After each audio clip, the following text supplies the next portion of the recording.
ہادیو رہنما ہمارے علماء، ہو کبھی درپیش جو کوئی مسئلہ، پوچھ لیں حاضر ہوں ہم ان کی بارگاہ۔ الحمد للہ رب العالمین والصلاة والسلام علی سید المرسلین، اما بعد فاعوذ باللہ من الشیطان الرجیم، بسم اللہ الرحمن الرحیم۔ الصلاة والسلام علیکہ یا رسول اللہ وعلی آلکہ واصحابکہ یا حبیب اللہ، الصلاة والسلام علیکہ یا نبی اللہ وعلی آلکہ واصحابکہ یا نور اللہ۔ مدنی چینل کے ناظرین، پروگرام ہے دارالافتاء اہل سنت، اور ہمارے ساتھ موجود ہوتے ہیں مفتی محمد کفیل اتاری دامت برکاتہ العالیہ۔ اس پروگرام کے اندر آپ کے سوالات ہوا کرتے ہیں، اور آپ کے سوالات کے جوابات الحمدللہ ہم مفتی صاحب سے لیتے ہیں۔ یاد رکھیں کہ سوال کرنا اور علماء سے علم دین اس طریقے سے حاصل کرنے کے بڑے فضائل ہیں۔ حضرت سیدنا مولا علی کرم اللہ تعالی وجہہ الکریم فرماتے ہیں کہ سوال کیا کرو، کیونکہ سوال کرنے کی صورت میں 4 قسم کے افراد کو ثواب دیا جاتا ہے۔ فرمایا نمبر 1 سوال کرنے والے کو، نمبر 2 فرمایا جواب دینے والے کو، نمبر 3 فرمایا سننے والے کو، اور نمبر 4 فرمایا ان سے محبت کرنے والوں کو۔ تو ہمارا یہ پروگرام گویا کہ اس روایت کی ہی آپ کو خلاصہ پیش کرتا ہے، اور اسی پر عمل کرتے ہوئے ہم آپ کے سوالات، اپنے سوالات مفتی صاحب کی بارگاہ میں پیش کرتے ہیں اور ان سے سوالات کیا کرتے ہیں۔ تو آئیے بلا تاخیر بڑھتے ہیں مفتی صاحب کی طرف اور سوالات کا آغاز کرتے ہیں۔ السلام علیکم ورحمۃ اللہ وبرکاتہ۔ وعلیکم السلام ورحمۃ اللہ وبرکاتہ۔ کیسے مفتی صاحب؟ خیریت سے؟ الحمدللہ علی کل حال، آپ کیسے ہیں؟ الحمدللہ علی کل حال، اللہ پاک آپ کو برکتیں عطا فرمائے۔ مفتی صاحب بلا تاخیر بڑھتے ہیں سوالات کی طرف۔ جی پہلا سوال کال۔ میرا مفتی صاحب کی بارگاہ میں سوال ہے کہ نماز کے وقت ہم ورکروں کو نماز کے لیے بھیجتے ہیں، عموماً نماز کا جو ٹائم ہوتا ہے 15 منٹ ہوتا ہے، تو وہ جو ورکر ہیں وہ تقریباً 35 سے 40 منٹ لگا کر آتے ہیں، تو اور اس پہ ہم ان کو بولتے ہیں کہ اتنی دیر کیوں لگائی، تو وہ کہتے ہیں کہ بھائی نماز پڑھ رہا تھا، تو ایسا ان کا کرنا کیسا؟ کیا فرماتے ہیں مفتی صاحب، نماز کے لیے 15 منٹ کافی ہیں یا 45 منٹ ہونے چاہیے؟ بسم اللہ الرحمن الرحیم۔ نماز کے لیے جو ہے وہ وقت تو دیا جائے گا، اور نماز سے ہم کسی کو بھی نہیں روک سکتے، البتہ 15 منٹ ہی جو ہے وہ ہوں یہ بھی جو ہے وہ ضروری نہیں، اور 45 منٹ لگیں یہ بھی ضروری نہیں ہے۔ مسجد قریب ہے، دور ہے، پھر کون سی نماز ہے، جیسے نماز عصر ہے تو اس میں 4 رکعت نماز ہی جو ہے وہ ادا کرنی ہے، لیکن اب عشاء ہے تو جو ہے وہ 17 رکعت جو ہے وہ نماز جو ہے وہ ادا جو ہے وہ کرنی ہے، ظہر ہے اس میں 12 رکعت جو ہے وہ ادا کرنی ہے۔ تو پھر مسجد قریب ہے، دور ہے، رش والی مسجد ہے، نہیں ہے، رش والی مسجد ہوگی تو ہو سکتا ہے کہ اس نماز کے وقت میں جو آپ کا جو بھی اسٹاف جو ہے وہ جائے گا تو ان کو وضو کرنے میں جو ہے وہ وقت جو ہے وہ لگے گا، تو جب وضو میں وقت لگے گا تو وہ تھوڑا پہلے جو ہے وہ جائیں گے۔ تو لہٰذا ان تمام چیزوں کو پیش نظر رکھتے ہوئے جو سیٹ ہیں ان کو جو ہے وہ وقت مخصوص دینا چاہیے، ایسا وقت کہ جس کے اندر آپ کا جو بھی اسٹاف ہے وہ آفس سے جو ہے وہ مسجد جو ہے وہ چلے جائیں، اور وہاں جا کر سنت قبلیہ ادا کرنے کے بعد وہ فرض پڑھ لیں، فرض کے بعد جو سنت بعدیاں ہیں وہ بھی پڑھ کر وہ واپس جو ہے وہ آ جائیں۔ صحیح۔ اب نوافل بھی پڑھیں گے اس کے اندر یا نہیں؟ ہاں، نوافل بھی جو ہے وہ پڑھ سکتے ہیں۔ ہمارے عرف کے اندر عموماً جو ہے وہ نوافل پڑھنے کی اجازت ہی ہوتی ہے، لیکن اگر کسی جگہ پر سیٹ منع کرتا ہے یا وہ ٹائم فکس کر دیتا ہے کہ بھئی آپ نے اتنا ٹائم کے اندر جو ہے وہ واپس آنا ہے، اور اس میں آپ کے نوافل نہیں ہو پاتے تو پھر جو ہے وہ آپ نوافل نہیں پڑھیں گے، بلکہ پھر آپ جو ہے وہ واپس جو ہے وہ ڈیوٹی پر آ جائیں گے۔ کہ سیٹ منع کن چیزوں سے نہیں کر سکتا؟ سنت مؤکدہ سے، اچھا، واجب جیسے وطر نماز، اور فرض، ان سے جو ہے وہ نہیں روک سکتا۔ عمومی طور پر جب ہم ظہر کی بات کریں تو ظہر کے اندر جو ہے وہ لنچ بریک کا جو ہے وہ ٹائم ہوتا ہے، تو اب اس کا ایک فکس ٹائم پورا جو ہے وہ گویا کہ دیا ہوا ہوتا ہے، جس میں نماز بھی انکلوڈ جو ہے وہ ہوتی ہے۔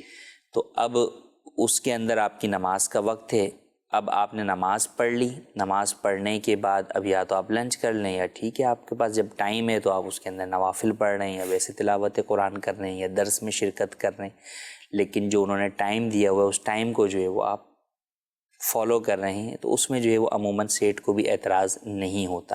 لیکن بعض جو ہے وہ ایسے افراد ہوتے ہیں جو در حقیقت نماز کے نام پر جو ہے وہ جاتے تو ہیں آفس سے، لیکن اب وہ باہر جو ہے وہ ٹائم ضائع کر رہے ہوتے ہیں، باتیں کر رہے ہوتے ہیں، یا گپے مار رہے ہیں، یا جناب جو ہے وہ سگریٹ جو ہے وہ پی رہے ہیں، اپنے کام کاج میں جو ہے وہ مصروف مشغول ہیں. بعض تو ایسے بھی ہیں جو نماز پڑھتے ہی نہیں ہیں اور وہ ٹائم سے باہر جو ہے وہ گزار کر جو ہے وہ واپس آ جاتے ہیں.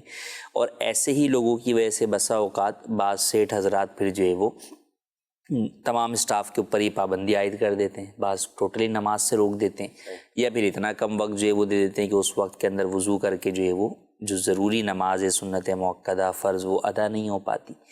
تو ایسا سیٹھوں کو بھی نہیں کرنا چاہیے اور ملازمین کو بھی ایسا نہیں کرنا چاہیے کہ ان کے اس عمل کی وجہ سے یا ان کے غلط عمل کی وجہ سے جو حقیقی معنوں میں نماز پڑھنے والے ہیں ان کی نمازوں کے اوپر پابندی لگ جائے، یا اس کے ٹائم کے اندر جو ہے وہ ایسی پابندی لگ جائے کہ ان کے لیے نماز پڑھنا جو ہے وہ مشکل ہو جائے. تو دونوں طرف جو ہے وہ افراط و تفریط سے جو ہے وہ بچنا، کمی اور زیادتی دونوں سے بچنا جو ہے وہ ضروری ہے. اور اس میں بہت ساری چیزوں کے اندر آپ جو ہے وہ جو سیٹ ہے وہ اہتمام کر سکتا ہے. مثال کے طور پہ بھئی آپ کو پتہ ہے کہ آپ کا اسٹاف جاتا ہے، مسجد میں رش ہے اور وضو خانے میں ٹائم لگتا ہے، واش روم میں ٹائم لگتا ہے، تو بھئی ٹھیک ہے وضو خانے اور واش روم کی فیسلٹی آپ اپنے جو ہے وہ کمپنی کے اندر جو ہے وہ دے دیجئے، تاکہ لوگ یہاں سے جو ہے وضو کر کے وہاں پر جائیں اور صرف جو ہے وہ نماز پڑھ کے جو ہے وہ آ جائیں گے. تو اس طرح جو ہے وہ وقت جو ہے وہ ان کا جو ہے وہ بچ جائے گا. تو یوں جو ہے وہ کئی صورتیں جو ہے وہ آپ اسٹاف کی سہولت کے لیے بھی جو ہے وہ بنا سکتے ہیں. تو ان باتوں کا خیال رکھنا بے حد ضروری ہے. یہاں بعض لوگ ایسا بھی کرتے ہیں کہ بھئی ہم جو ہے وہ بھلے مسجد برابر میں ہی ہیں، مسجد میں جانے کی اجازت نہیں ہے، آپ کمپنی کے اندر ہی جو ہے وہ نماز جو ہے وہ پڑھیں. کمپنی میں مسجد نہیں ہوتی، وہ کہتے ہیں کہ نہیں جناب آپ نماز ہی پڑھنی ہے نا، کمپنی کے اندر پڑھے، مسجد میں نہیں آئیں گے. تو دیکھیں جب مسجد کی محلے کی مسجد ہے، مسجد کی جماعت واجب ہے، تو اب آپ جو ہے وہ کمپنی میں علیحدہ سے جو ہے وہ جماعت قائم نہیں کروا سکتے.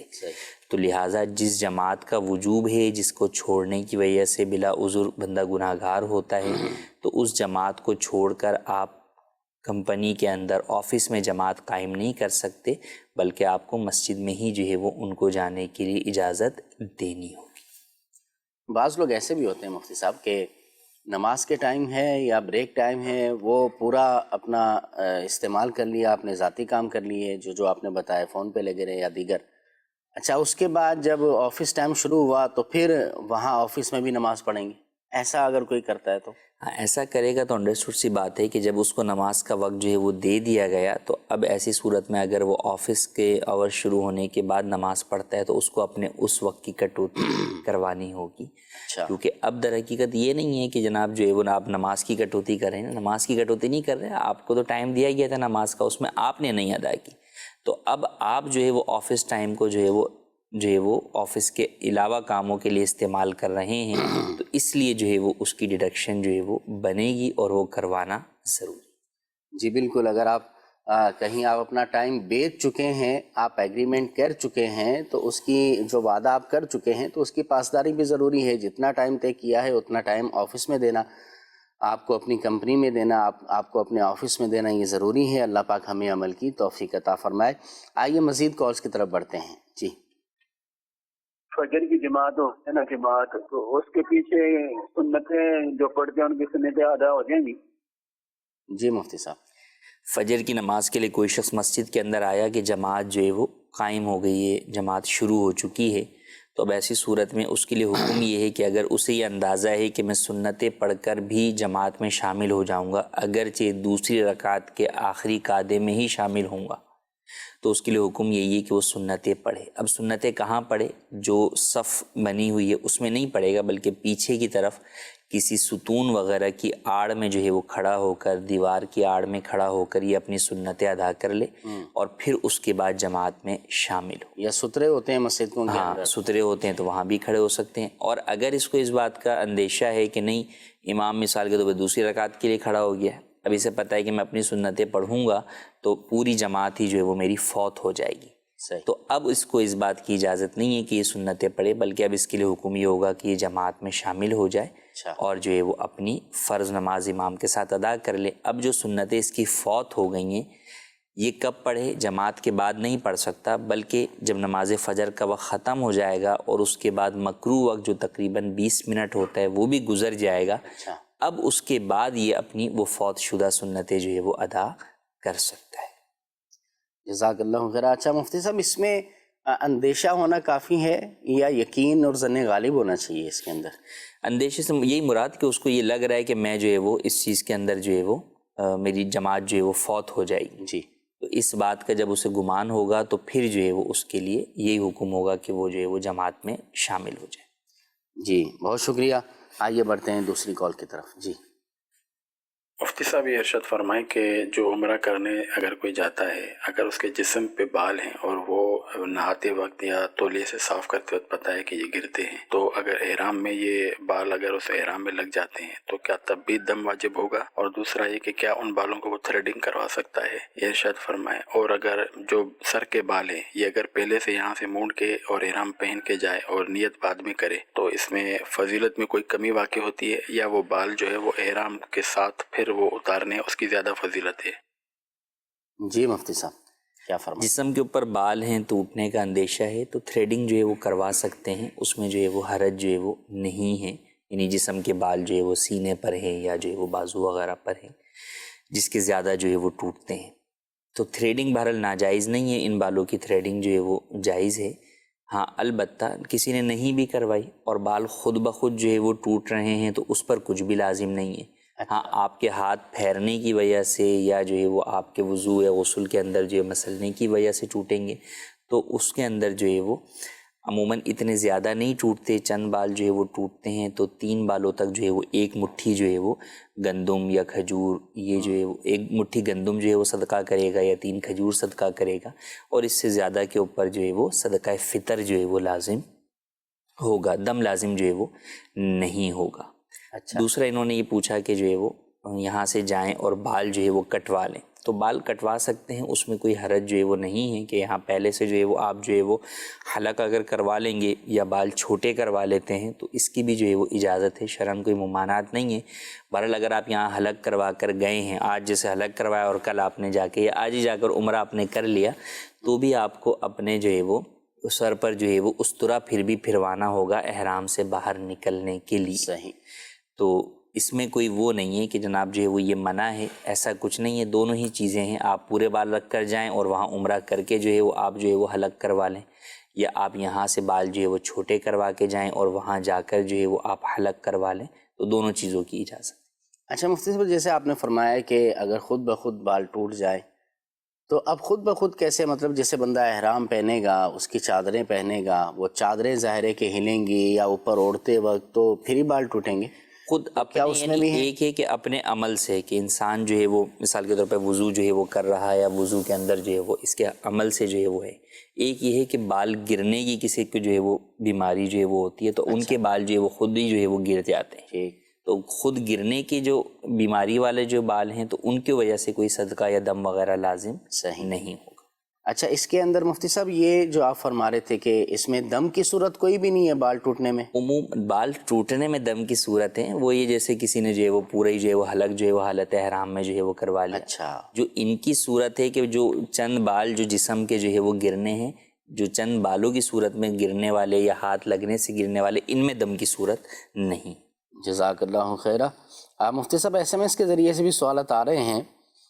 سوال یہ ہے کہ سنت مؤکدہ میں اگر 2 رکعت تشہد کے بعد بھول کر درود پاک پڑھ لیا تو کیا سجدہ سہو لازم ہوگا؟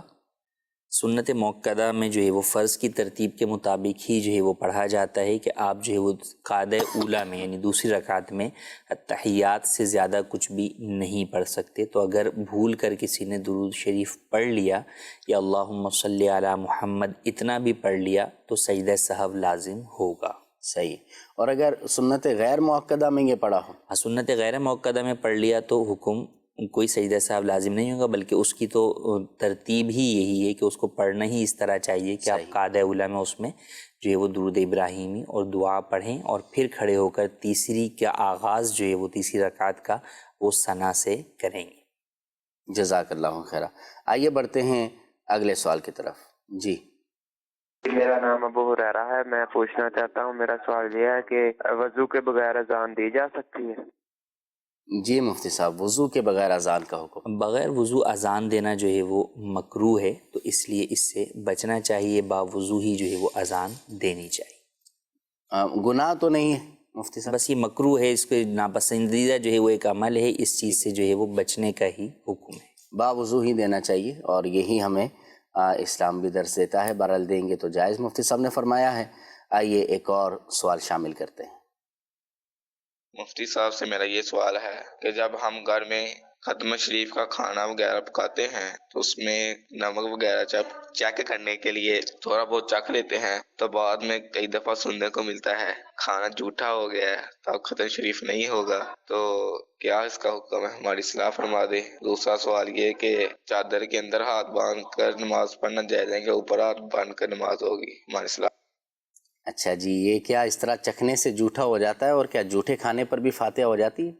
اس طرح تو جھوٹا تو جو خیر نہیں ہوتا، اور اگر بالفرض کوئی جھوٹا ہو بھی جائے کہ کوئی ڈائریکٹ ہی دیگ میں سے جو وہ یوں نکال کر جو ہے وہ کھا لے، صحیح، تو کھانا نہیں چاہیے. مگر جو ہے وہ بہرحال فاتحہ اس پر بھی ہو جائے گی، تو فاتحہ کے لیے یہ کوئی ضروری جو ہے وہ نہیں ہے. ہاں بہتر یہ ہے کہ ہم جو ہے وہ فاتحہ کے لیے وہ چیز جو ہے وہ پیش کریں، ایصال ثواب اس چیز کا کریں، یا غریبوں کو وہ چیز دیں جس سے ہم پہلے ذاتی فوائد حاصل جو ہے وہ نہ کریں. لیکن چونکہ جو چکھنا ہے وہ اپنے ذاتی فائدے کے لیے یا کھانے کے لیے یا پیٹ بھرنے کے لیے نہیں ہے، بلکہ اس چیز کی کوالٹی کو جو ہے وہ چیک کرنے کے لیے کہ جب لوگوں کے منہ تک پہنچے تو وہ چیز صحیح جو ہے وہ پہنچے، تو اس میں کوئی حرج نہیں. جزاک اللہ خیرہ. سوال ایس ایم ایس کے ذریعے سے بھی آ رہے ہیں مفتی صاحب. چشتیاں سے ایک سوال آیا ہے. سوال یہ ہے کہ کیا واجب الاعادہ نماز قضا نماز کی طرح شارٹ کر کے پڑھ سکتے ہیں؟ واجب الاعادہ نماز بھی جو ہے وہ قضا نماز کی طرح شارٹ کر کے جو ہے وہ پڑھی جا سکتی ہے، کیونکہ جو نماز شارٹ کر کے پڑھنے سے مراد کیا، یعنی تخفیف جو چیزیں جو ہے وہ 3 مرتبہ جو ہے وہ پڑھنے کا حکم ہے، اس کو آپ نے 1 مرتبہ پڑھ لیا، تو در حقیقت سنتوں کے اندر جو ہے وہ تخفیف ہوتی ہے، واجبات میں یا فرائض میں تخفیف نہیں ہوتی.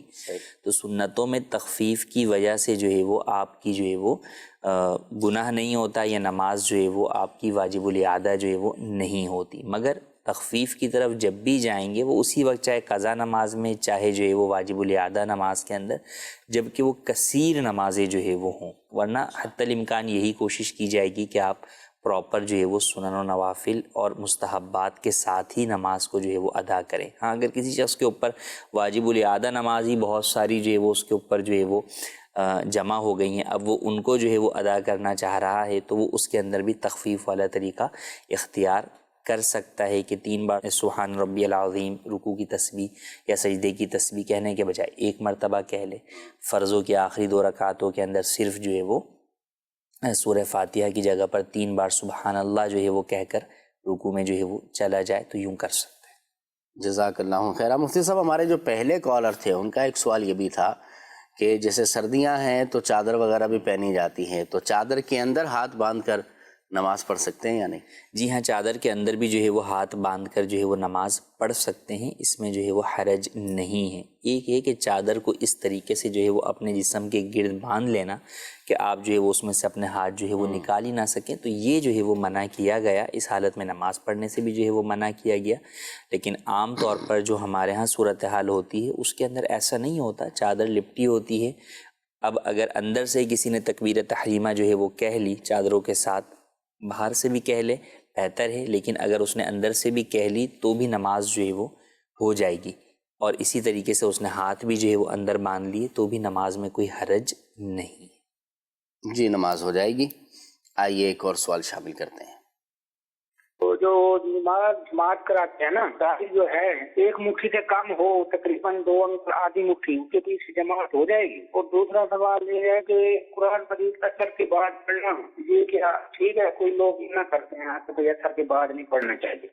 جی مفتی صاحب، داڑھی 1 مٹھی رکھنا جو ہے واجب ہے. اگر کسی کی داڑھی جو ہے وہ 1 مٹھی آتی ہے اور وہ اسے کٹوا کر چھوٹی کرتا ہے تو ایسا شخص جو ہے وہ فاسق معلن ہے، اس کے پیچھے نماز پڑھنا جو ہے جائز نہیں ہے.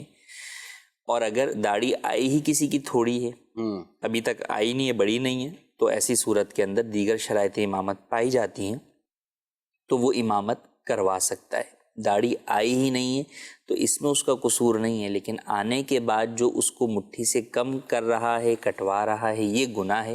اس گناہ کی وجہ سے وہ فاسق معلن ہو جاتا ہے اور اس کے پیچھے نماز کی اجازت نہیں ہوتی. جی ایک اور سوال تھا ان کا کہ عصر کے بعد عصر کے بعد قرآن کریم کی تلاوت جو ہے وہ کر سکتے ہیں، اس میں حرج نہیں ہے. البتہ جو آخری 20 منٹ غروب آفتاب سے جو 20 منٹ پہلے کے ہیں، اس میں تلاوت قرآن کریم جو ہے وہ نہیں کرنی چاہیے.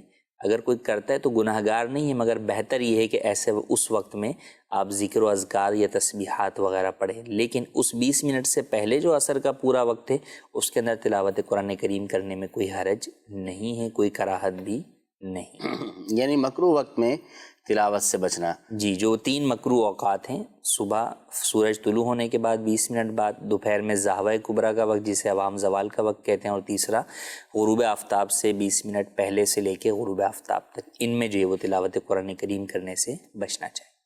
اللہ پاک ہمیں علم نافع عطا فرمائے اور عمل کی بھی توفیق عطا فرمائے. آئیے بڑھتے ہیں ایک اور آپ کے سوال کی طرف. جی میرا مفتی صاحب کی بارگاہ میں سوال یہ ہے کہ وضو کرنے کے بعد پاؤں وغیرہ پر اگر کوئی نجاست وغیرہ لگ جائے تو اس سے وضو ٹوٹے گا یا نہیں. دوسرا سوال یہ ہے کہ بندے کے سامنے اگر چارپائی پہ کوئی سویا ہوا ہو یا خالی چارپائی پڑی ہو تو کیا اس کے سامنے نماز پڑھ سکتے ہیں یا نہیں؟ پلیز رہنمائی فرما دیں. جزاک اللہ خیرہ. جی حضرت. نجاست جو ہے وہ لگنے سے وضو نہیں ٹوٹتا. اگر آپ کے پیر پر لگ گئی یا بدن پہ لگ گئی یا کپڑوں پر بھی لگ گئی تو اس سے وضو نہیں ٹوٹے گا. آپ کو اس حصے کو جو ہے وہ پاک کرنا ہوگا. کپڑا ہے تو کپڑا پاک کرنا ہوگا شرعی طریقہ کار کے مطابق. بدن ہے یا پیر ہے تو اس کو پاک کرنا ہوگا. تو اسے پاک صاف کر لیں گے تو اس کے بعد آپ نماز ادا کر سکتے ہیں. آپ کو دوبارہ وضو کرنا ضروری نہیں. چارپائی پر یا بیڈ پر جو ہے وہ سو رہا ہے تو اس کی طرف منہ کر کے نماز جو ہے وہ پڑھنا. آپ قبلے کی طرف نماز پڑھ رہے ہیں اور سامنے ہی کوئی لیٹا ہوا ہے تو ایسا کرنے سے بچنا چاہیے. وجہ یہ کہ ہو سکتا ہے کہ نماز کے اندر اس کا چہرہ جو ہے وہ آپ کے چہرے کی جانب جو ہے وہ ہو جائے، یا وہ سوتے ہوئے نماز میں کوئی ایسی حرکت کر بیٹھے کہ جس کی وجہ سے نماز میں نمازی کی جو ہے وہ ہنسی جو ہے وہ نکل جائے. تو اس لیے اس بات سے جو ہے وہ منع کیا گیا. لیکن بہرحال اگر کسی نے اس حالت میں نماز پڑھ لی تو نماز ہو جائے گی. نماز ہو جائے گی. ٹھیک ہے جی. ہمارے پاس ویڈیو سوالات بھی ہیں، اگر وہ ہوں تو ہمیں وہ دے دیں یا پھر ایک کال. میرا نام محمد بلال اتاری ہے، میں باب المدینہ کراچی سے ہوں. میرا سوال یہ ہے مفتی صاحب سے کہ جب میاں بیوی میں اکثر اوقات جب وہ غصے کے اندر جملے کی جو تلخیاں ہو جاتی ہیں تو اس کے اندر یہ اکثر کہہ دیتے ہیں مرد حضرات کہ میں تجھے طلاق دے دوں گا یا میں تمہیں چھوڑ دوں گا، اور بیوی بھی زوجہ جو ہے وہ بھی اکثر یہ کہہ دیتی ہے کہ آپ مجھے چھوڑ دو، آپ مجھے طلاق دے دو. تو مفتی صاحب سے میرا سوال ہے کیا ایسے کہنے سے طلاق ہو جاتی ہے یا کیا معاملہ ہے؟ برائے مہربانی شرعی رہنمائی فرمائے. جزاک اللہ خیرہ. جی مفتی صاحب شرعی رہنمائی فرما دیں. دیکھیں آپس کی ناچاکیوں کی صورت میں بہرحال جو ہے وہ طلاق کے معاملات کو درمیان میں نہیں لانا چاہیے. کہ اس سے طلاق اگر بعض الفاظ سے نہ بھی ہو تو کم سے کم دونوں کے درمیان جو ہے وہ یہ ناچاکیاں مزید اور جو ہے وہ عدم اعتماد جو ہے وہ بڑھتا چلا جاتا ہے. رشتے میں دراڑ جو ہے وہ پڑ جاتی ہے کہ آج اگر یہ مجھے کہہ رہا ہے کہ چھوڑ دوں گا تو اس کا مطلب یہ کہ کبھی مجھے چھوڑ بھی دے گا یہ. اچھا اگر عورت جو ہے وہ مطالبہ کر رہی ہے مجھے چھوڑ دے تو دیکھیں ایسی صورت کے اندر مرد کو چاہیے کہ وہ تحمل مزاجی سے جو ہے وہ کام لے اور عورت کی اس بات کا جو ہے وہ ہرگز کوئی جواب نہ دے، کیونکہ وہ ناقص العقل ہے. اللہ پاک نے اس کے ہاتھ میں طلاق کا یا نکاح کو ختم کرنے کا اختیار اسی لیے نہیں دیا. آپ کو جو ہے وہ اللہ پاک نے جو ہے وہ اختیار دیا ہے بطور مرد، تو آپ کو اس اختیار کو درست استعمال کرنا چاہیے اور اس اختیار کا بلا وجہ استعمال یا اس اختیار کی دھمکیاں جو ہے وہ نہیں دینی چاہیے. صحیح. بہرحال یہ بات یاد رکھیں کہ کئی لوگ یہ سمجھتے ہیں کہ الفاظ طلاق میں صرف طلاق ہی ہے، اس کے علاوہ بھی بہت سے الفاظ طلاق ہیں جن سے طلاق ہو جاتی ہے. بعض وہ الفاظ ہیں جن میں بغیر نیت کی ہی طلاق ہو جاتی ہے. جیسے یہ چھوڑنے کا لفظ ہی انہوں نے جو ہے وہ کہا، تو اگر کوئی جو ہے وہ لفظ چھوڑنے سے طلاق دے گا، یہی کہتا ہے اپنی بیوی کو کہ جو ہے وہ میں تمہیں چھوڑتا ہوں، تو اس سے بھی طلاق ہو جائے گی، اگرچہ لفظ طلاق استعمال نہیں ہوا۔ اسی طرح آزاد کرتا ہوں، فارغ کرتا ہوں، یہ بھی وہ الفاظ ہیں جن سے طلاق ہو جاتی ہے بعض صورتوں کے اندر۔ اور بعض وہ الفاظ ہیں کہ جن میں نیت پر دار و مدار ہوتا ہے، تو کئی لوگ یہی سمجھتے ہیں کہ جناب نہیں، نیت پر آپ کہتے ہیں تو نیت تو ہم نے جو ہے وہ کی نہیں تھی۔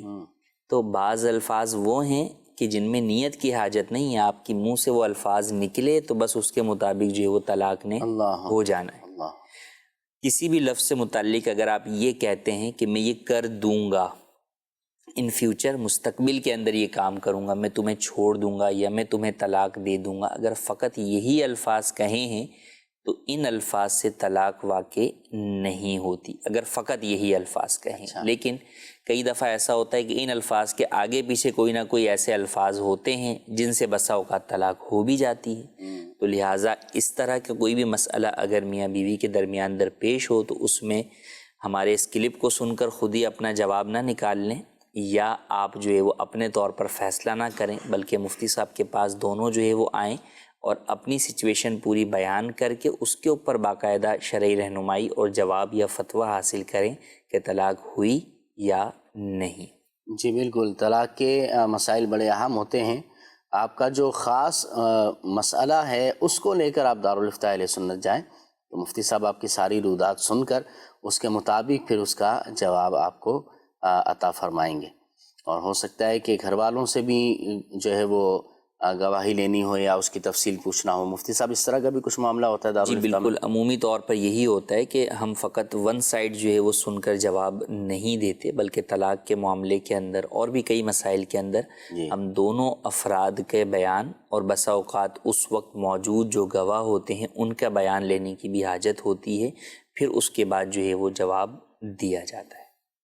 جزاک اللہ خیرہ۔ آئیے ایک اور کال شامل کرتے ہیں۔ محمد دانش اتاری شارجہ سے عرض کر رہا ہوں۔ مفتی صاحب کی بارگاہ میں عرض ہے کہ اگر نماز کے کسی رکن میں جس طرح قیام میں کھڑے ہیں اور انسپیکٹڈ اس طرح کی مطلب چھینکیں شروع ہو گئی یا کھانسی شروع ہو گئی اور بے ساختہ 3 سے 4 مرتبہ انسان کا ہاتھ اٹھ گیا اپنے کھانسی کو یا چھینک کو کنٹرول کرنے کے لیے، تو یہ عمل کثیر تو ہو جائے گا۔ تو اب بھی اگر عمل کثیر اگر ہو گیا، اب نماز کو، باقی نماز کو ہم کیسے پورا کریں گے یا وہیں سے نماز کو چھوڑ دیں گے؟ اور کیا یہ عمل کثیر مانا جائے گا؟ کیونکہ یہ شدید مجبوری کے طور پر مطلب ہاتھ رکھنا پڑتا ہے، ساتھ والے نمازی بھی ہوتے ہیں۔ اور اگر یہی معاملہ اگر امام کے ساتھ ہو یا مقتدی کے ساتھ ہو، کسی اور عمل کی وجہ سے اس کو پتہ لگے کہ میرا عمل کثیر ہو گیا، عمل کثیر ہونے کے بعد میں نماز کا کیا حکم ہوگا؟ کیا ہم اس کو کنٹینیو کریں گے یا وہیں سے چھوڑ دیں گے، اور کس طرح چھوڑیں گے، اور پھر نئی نماز کس طرح شروع کریں گے؟ جی، جان بوجھ کر عمل کثیر نہیں کیا، مجبوری میں ہو گیا ہے۔ عمل کثیر جو ہے وہ جان بوجھ کر ہو یا مجبوری میں ہو، بہرحال جو ہے وہ آپ کی نماز جو ہے وہ ٹوٹ جائے گی، اور نماز ٹوٹ جائے گی تو اب اس کے لیے آپ نے کچھ کرنا نہیں ہے کہ آپ نے کوئی سلام پھیرنا، آپ اعلان کر دیں گے۔ اگر آپ امام ہیں تو آپ جو ہے وہ اعلان کر دیں گے کہ بھئی نماز جو ہے وہ فاسد ہو گئی ہے اور دوبارہ نماز جو ہے وہ پڑھی جائے گی۔ آپ کی اپنی نماز ہے تو آپ جو ہے وہ نماز توڑ کر آپ پھر دوبارہ نیت کر کے نئی تکبیر تحریمہ کہہ کر جو ہے وہ اپنی نماز کو دوبارہ سے جو ہے وہ شروع کر لیں گے۔ تو امام ہے تو اعلان کر دے گا، پھر اگر اس کو وہ عمل اس وقت بار بار ہو رہا ہے تو وہ کسی اور کو جو ہے وہ آگے بڑھا دے کہ بھئی آپ جو ہے وہ نماز پڑھا لیں، اور اگر وہ چیز رک گئی ہے اس کی تو وہ جو ہے وہ دوبارہ خود سے ہی جو ہے وہ نماز شروع کر سکتا ہے۔ جزاک اللہ خیرہ۔ SMS کے ذریعے یہ ٹیکسٹ میسیج آیا ہے، کہتے ہیں کہ میری امی قرآن پاک پڑھی ہوئی نہیں ہے، تو کیا وہ قرآن پاک میں بسم اللہ شریف پڑھ سکتے ہیں؟ کہ بعض لوگ جو ہے وہ انگلی رکھ کے قرآن کی لائنوں پر بسم اللہ الرحمن الرحیم، بسم اللہ اس طرح پڑھا کرتے ہیں، کیا فرماتے ہیں؟ بسم اللہ قرآن پڑھنے کی جو ہے وہ حاجت نہیں ہے۔ بسم اللہ اگر پڑھنی ہے تو آپ تسبیح پر جو ہے وہ پڑھ لیجئے۔ قرآن کریم جب آپ پڑھیں گے تو وہ قرآن کریم میں جو صورت آتی ہے، بعض لوگ ہیں جن کو پورا قرآن پڑھنا تو نہیں آتا لیکن ان کو کچھ صورتیں جو ہے وہ آتی ہیں، یا کچھ صورتیں نہیں آتی لیکن وہ ان صورتوں کو تجوید کے ساتھ سیکھ سکتے ہیں، جیسے سورہ اخلاص ہی ہے تو وہ اس سورہ اخلاص کی ہی جو ہے وہ تلاوت جو ہے وہ کرتے رہیں۔ اس کے لیے بھی پورے قرآن پہ سورہ اخلاص پڑھنے کی حاجت نہیں ہے، آپ قرآن کریم کا سورہ اخلاص والا صفحہ کھولیں اور اسی پر جو ہے وہ آپ جو ہے وہ سورہ اخلاص جہاں پر ہے وہیں پہ انگلی رکھ کر آپ بار بار سورہ اخلاص جو ہے وہ پڑھتے رہیں، تو اس طرح قرآن کریم کو چھونے کا بھی آپ کو ثواب ملے گا، دیکھنے کا بھی ثواب ملے گا، اور پڑھنے کا بھی جو ہے وہ ثواب ملے گا۔ تو اس چیز کی طرف جانا چاہیے۔ بسم اللہ کا قرآن کریم پڑھنے کی کوئی جو ہے وہ شرعی اعتبار سے کوئی حیثیت جو ہے وہ نہیں ہے۔ قرآن کریم کی ایک آیت مبارکہ ہے بسم اللہ، اس کو پڑھنے کا تو آپ کو ثواب ملے گا، لیکن قرآن کریم پر انگلی رکھ کر پڑھنے کی کوئی جو ہے وہ اس کی حیثیت نہیں ہے۔ تو ہمیں بسم اللہ پڑھنی ہے تو ہم جو ہے وہ تسبیح پر جو ہے وہ پڑھ لیں، اور قرآن کریم کو ویسے چھونا ہے تو اس کو آپ ویسے بھی جو ہے وہ چھو سکتے ہیں، چھونے سے اس کو جو ہے وہ ثواب ملے گا۔ ہاں، جیسے بسم اللہ الرحمن الرحیم اگر کوئی پڑھتا ہے تو مفتی صاحب چھو تو پھر بھی رہا ہے نا اس کو، وہ باوضو بھی بیٹھ رہا ہے۔ ہاں تو دیکھیں بسم اللہ پڑھے نا، پورے قرآن کے اوپر اس کو ہاتھ پھیرنے کی حاجت نہیں ہے۔ اچھا، پورے قرآن پر کوئی بھی شخص دیکھے گا تو وہ اسے کیا سمجھے گا کہ یہ قرآن پڑھ رہا ہے، حالانکہ وہ تو قرآن نہیں پڑھ رہا۔ تو جو لوگوں کے ذہنوں میں نہ جانے اس کا کیا کانسیپٹ ہے، تو آپ کو قرآن کریم پڑھنا ہے تو آپ جس جگہ پر ہاتھ پھیر کر بسم اللہ پڑھ رہے ہیں وہاں پر نیچے نہ بسم اللہ لکھی ہوئی ہے، وہاں پر کوئی اور آیت ہے، بلکہ ہو سکتا ہے وہاں پر کوئی عذاب والی آیت ہو، اور آپ جو ہے وہ یہاں پر جو ہے وہ رحمت والی جو ہے وہ آیت مبارکہ بسم اللہ الرحمن الرحیم کا جو ہے وہ ذکر کر رہے ہیں، تو اس لیے انگلی پھیرنے کی کوئی حاجت جو ہے وہ نہیں ہے، اور نہ ہی یہ پھیرنی چاہیے۔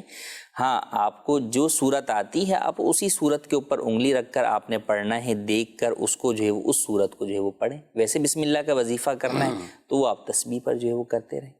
جی، بسم اللہ الرحمن الرحیم کا وظیفہ کرنا چاہیے۔ بسم اللہ الرحمن الرحیم کو اسم اعظم بھی کہا گیا ہے، بڑی اس کی برکتیں ہیں، اور اگر بڑی عمر کی بھی ہیں آپ کی والدہ ماجدہ، اللہ پاک ان کو جو ہے درازی عمر بالخیر عطا فرمائے، تو قرآن پاک پڑھنا سیکھیں۔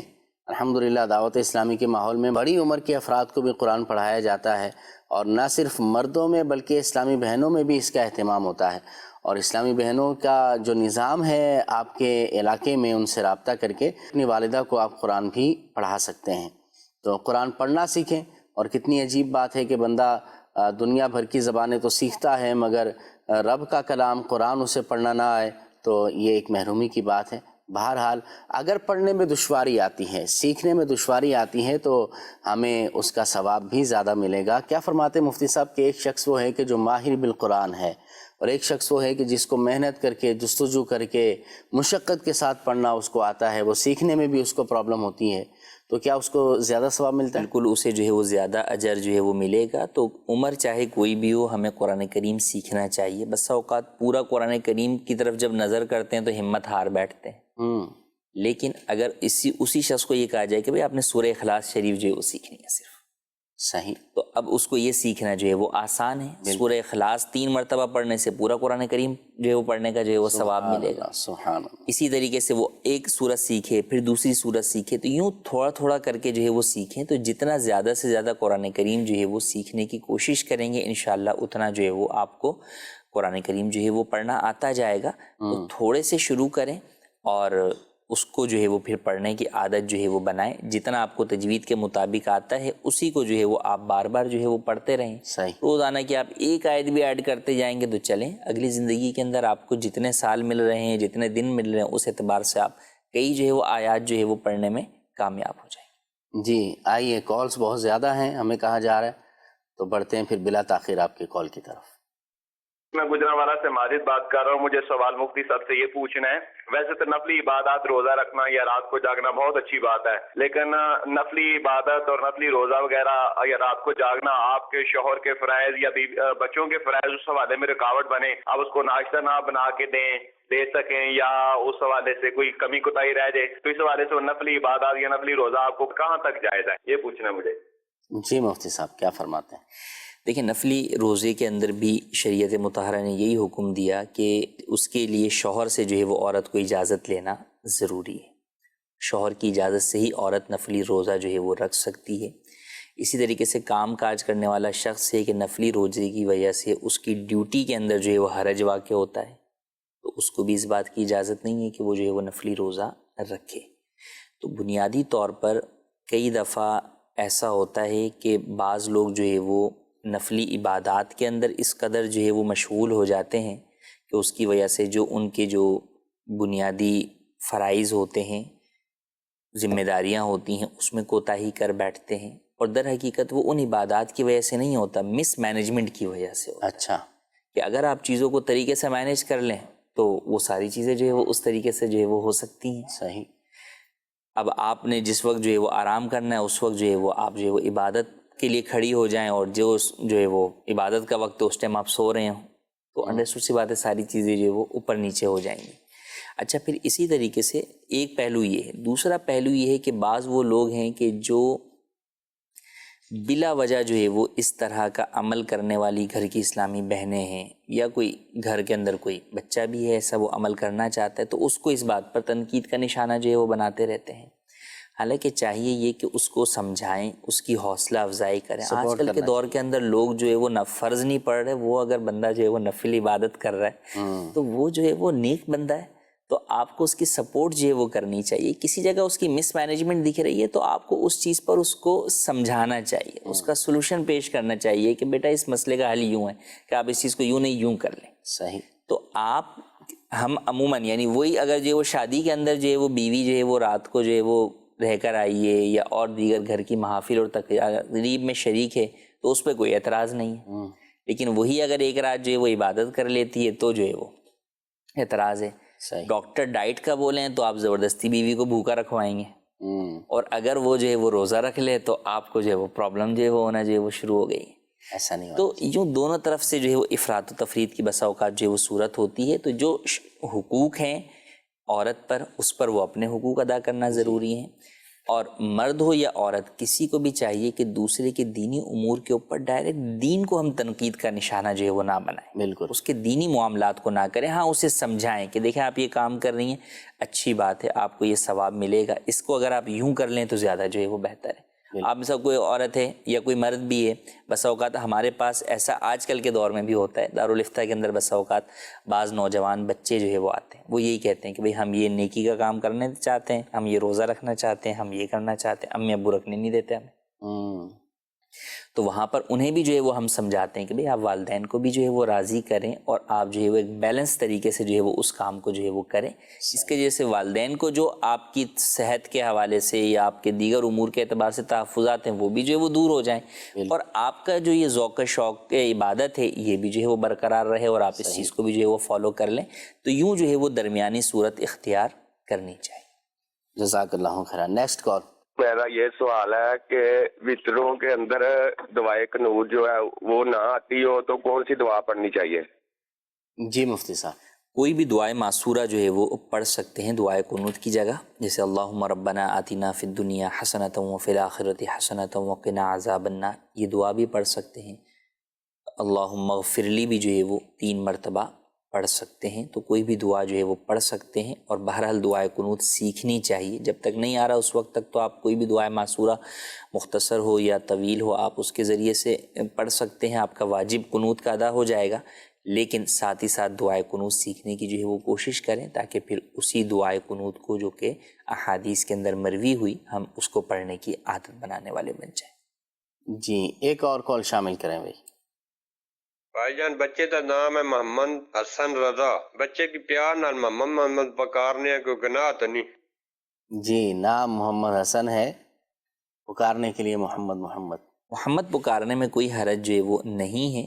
محمد نام رکھنے کے بھی بڑے فضائل ہیں، محمد کے ساتھ پکارنے میں بھی کوئی حرج نہیں ہے. ہاں بس اوقات ہوتا ہے جب بچے پہ غصہ کر رہے ہوتے ہیں، اسے برا بھلا کہہ رہے ہوتے ہیں، تو اب اس وقت محمد کے ساتھ جب آپ پکاریں گے تو یہ معیوب جو ہے وہ ہوگا، سننے والے کو بھی عجیب لگے گا. تو اس لیے کہا جاتا ہے پکارنے کے لیے کوئی دوسرا نام رکھیں. تو حسن نام سے جو ہے وہ پکار لیں، اور حقیقی نام اس کا جو ہے وہ محمد رکھ لیں.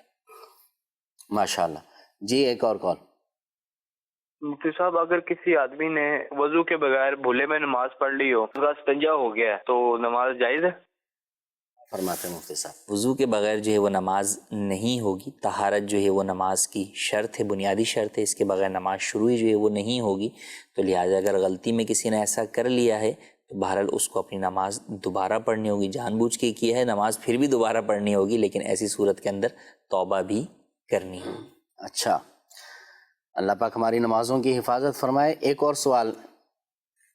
مفتی صاحب سے میرا سوال یہ ہے، موزے پہنے ہوئے ہیں اس میں کتنی بار مسح کر کے نماز پڑھ سکتے ہیں، اور دستانے پہنے ہو تو کیا نماز ہو جائے گی؟ اس کے بارے میں شرعی رہنمائی فرما دیجئے.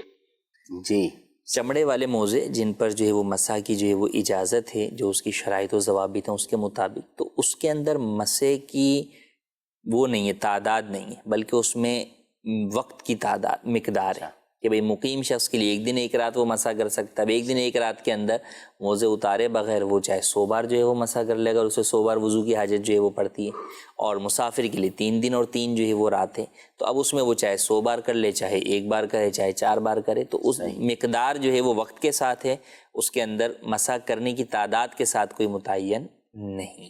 جزاک اللہ خیرہ۔ ایک اور سوال شامل کرتے ہیں جی۔ میں اپنے گھر سے سفر سے نکلتا ہوں 100 کلومیٹر پہ، پھر وہ نماز میری سفر ادا ہوتی ہے، پھر واپسی میں باقی گھر میرا 30 کلومیٹر ہے، تو سفر ادا ہوگی یا پوری پڑھنی پڑے گی؟ جی مفتی صاحب۔ کوئی شخص اپنے شہر سے 100 کلومیٹر کی مسافت پر جو ہے وہ جانے کے لیے اپنے شہر سے جو ہے وہ نکل گیا، تو اب جیسے ہی اپنے شہر کریں گھر سے 100 کلومیٹر ہے، ہاں گھر سے نہیں، اصل تو شہر سے جو ہے وہ کاؤنٹ کی جائے گی کہ آپ کے شہر کی آبادی جہاں پہ ختم ہو رہی ہے وہاں سے مسافت دیکھی جائے گی کہ آگے تک کی کتنی ہے۔ اگر وہاں سے آگے تک کی مسافت 80 کلومیٹر ہے تو آپ شرعی مسافر نہیں ہیں، آپ پوری نماز ہی جو ہے وہ، ہاں وہاں سے آگے کی مسافت 92 کلومیٹر یا اس سے زیادہ ہے تو پھر آپ شرعی مسافر ہیں۔ اب ایسی صورت کے اندر واپسی کے اندر جب تک آپ اپنے شہر میں داخل نہیں ہوتے اس وقت تک جو ہے وہ آپ قصر نماز ادا کر سکتے ہیں۔ تو مسافر شرعی کے لیے 2 باتیں ہیں، اپنے وطن اصلی میں شہر میں اپنے داخل ہو گیا تو اس کی نماز قصر ختم ہو جائے گی، یا باہر ہی اس نے کسی جگہ پر 15 دن یا اس سے زیادہ کسی دوسرے شہر میں یا کسی دوسری آبادی میں رہنے کا ارادہ کر لیا تو پھر وہ جو ہے وہ مسافرت اس کی ختم ہو جائے گی اور پھر وہ وہاں پر پوری نماز ادا کرے گا۔ ایک اور سوال شامل کرتے ہیں۔ مسئلہ یہی پوچھنا ہے کہ اگر ہماری ظہر کی نماز قضا ہو گئی ہے تو ہم عصر کے ساتھ وہ قضائی دے سکتے ہیں؟ جی مفتی صاحب۔ نماز کو ایک قضا ہو گئی ہے تو بعض لوگوں کے ذہن میں ہے کہ جس وقت کی قضا ہوئی ہے اسی وقت میں ادا کرنا ضروری ہوگا، تو ایسا نہیں ہے، بلکہ آپ کسی دوسری نماز کے وقت کے اندر بھی اسے جو ہے وہ ادا کر سکتے ہیں، بلکہ جو صاحب ترتیب شخص ہوتا ہے اس کے لیے تو یہ ضروری ہوتا ہے کہ وہ اگلی وقتی نماز کی ادائیگی سے پہلے اپنی پچھلی ظہر کی نماز جو ہے وہ ادا کرے۔ لیکن وہ لوگ ہیں کہ جن کی جو ہے وہ نمازیں بہت ساری جو ہے وہ ذمے میں جو ہے وہ قضا ہیں، تو اب ایسے افراد کے لیے جو ہے وہ کسی بھی وقت جو ہے وہ ادا کر سکتے ہیں اپنی قضا نماز، وہ جو ہے وہ موجودہ جو وقتی نماز ہے اس سے پہلے بھی ادا کر سکتے ہیں اور بعد میں بھی ادا کر سکتے ہیں۔ تو بہرحال ظہر کے وقت میں ادا کرنا ضروری نہیں، بلکہ ظہر کے بعد بھی ادا کر سکتے ہیں۔ صاحب ترتیب وہ شخص کہ جس کی 6 یا اس سے زائد نمازیں جو ہے وہ قضا ہو گئیں، اچھا، اور اب اس نے جو ہے وہ ان کو پڑھا جو ہے وہ نہیں ہے، تو اب وہ صاحب ترتیب جو ہے وہ نہیں رہا۔ اچھا، تو اب اس کے لیے ضروری نہیں ہے کہ وقتی نماز سے پہلے اپنی قضا نماز جو ہے وہ ادا کرے، بلکہ وہ جو ہے وہ اپنی قضا نماز وقتی نماز کے بعد بھی ادا کر سکتا ہے۔ جزاک اللہ خیرہ۔ مدنی چینل کے ناظرین، ہمارا آج کے پروگرام کا وقت تقریباً مکمل ہو چکا ہے۔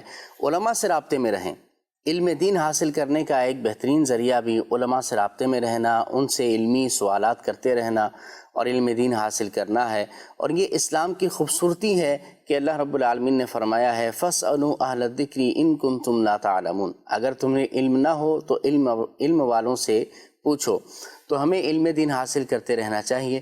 اپنے جو مستند علماء ہوں، آپ کے علاقے میں ہوں، دارالفتاء اہل سنت الحمدللہ پورے پاکستان میں موجود ہیں، دیگر بھی ہیں، تو ان سے رابطے میں رہ کر آپ علم دین ضرور حاصل کریں۔ اللہ پاک ہمیں علم نافع عطا فرمائے، علم کی محبت بھی عطا فرمائے، علم والوں کی محبت بھی عطا فرمائے۔ ملیں گے انشاءاللہ اگلے پروگرام میں۔ جب تک مدنی چینل دیکھتے رہیے، دوسروں کو مدنی چینل دیکھنے کی دعوت بھی دیتے رہیں۔ صلو علی الحبیب صلی اللہ تعالی علی محمد صلی اللہ علیہ وسلم۔